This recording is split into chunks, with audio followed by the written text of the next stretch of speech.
when I see predictability and habit and similarity, I'm always wondering what is hidden underneath. And this is John O'Donohue saying it. It's one of the quotes that I like so much. Because, and I would like to go backwards here. I often hear from parents saying that their child is so stubborn and they only want to have it their way. And they won't agree to, I don't know, eating something or to taking a bath or to sleeping and the question that I'm always asking is, how much control does the kid have in their life? Because whenever they become like that, it's about control and the sense of control that the kid is trying to gain unconsciously most of the time. They don't even realize, but they try to get it as often as they can. And what it's going on actually is that they don't have enough predictability or enough control, let's say, enough routine, enough. So I'm saying, let's go backwards. Because then when you, as an adult, are highly predictable, where you go only after habit, like you follow your habits, or everything you do is just the same, then there is a question mark there. What stops you from allowing yourself to get loose, let's say, or what stops you from allowing yourself to flow a little? Fear. I felt like, Anca, you were asking me this question, you know, as we're having an interview and you're asking me this question.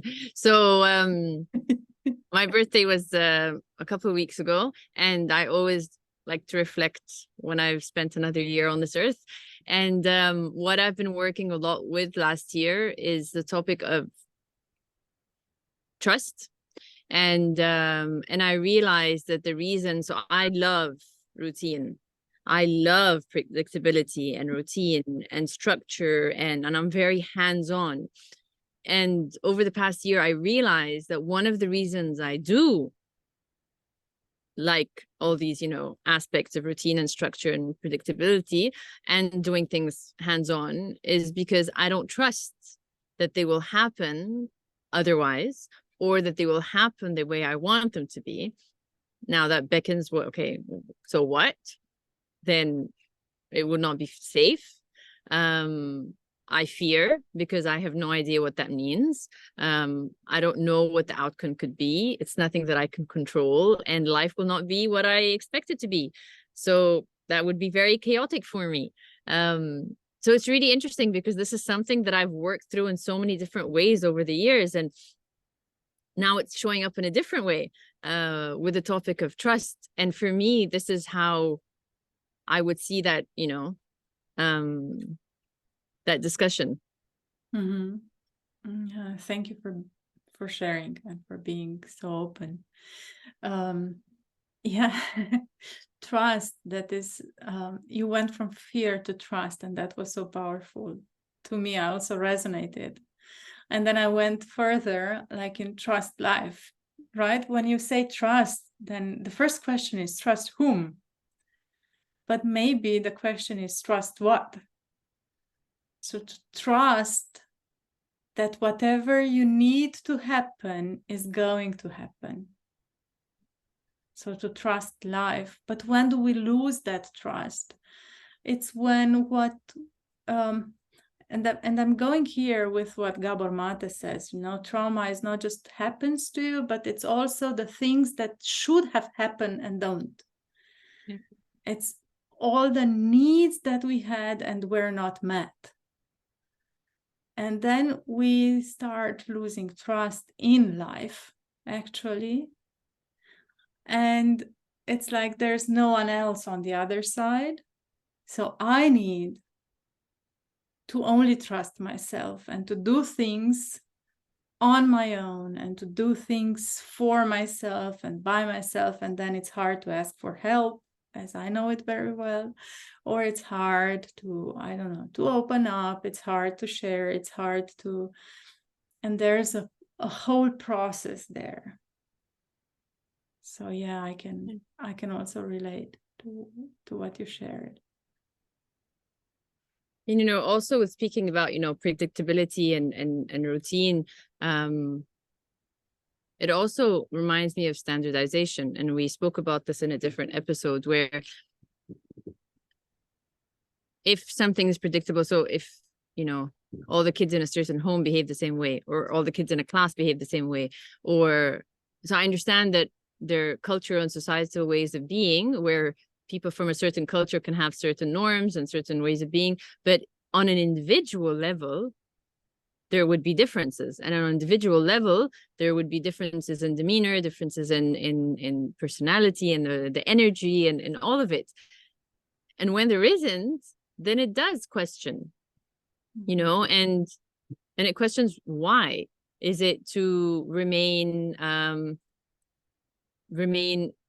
do you say, I wouldn't say it's flow, but to not have a say, to not have, to not be able to question, to not be able to have certain independence.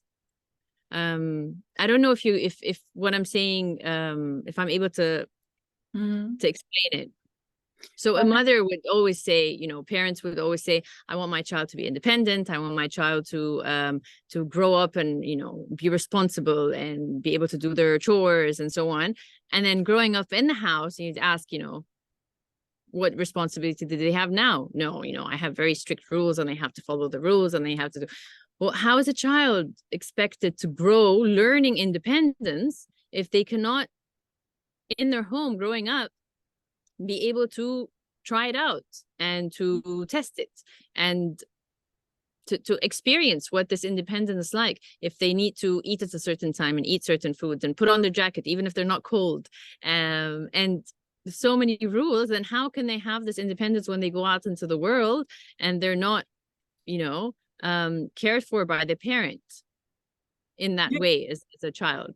You know what I'm thinking now is that actually it's the unpredictability that brings parents to a new way of thinking, or let's say to us, or to talking, or to looking for something different, because it's always that unpredictable child, the child that you cannot control, the child where you feel that it's too much and you are overwhelmed, and that's the child that has you actually moving forward, right?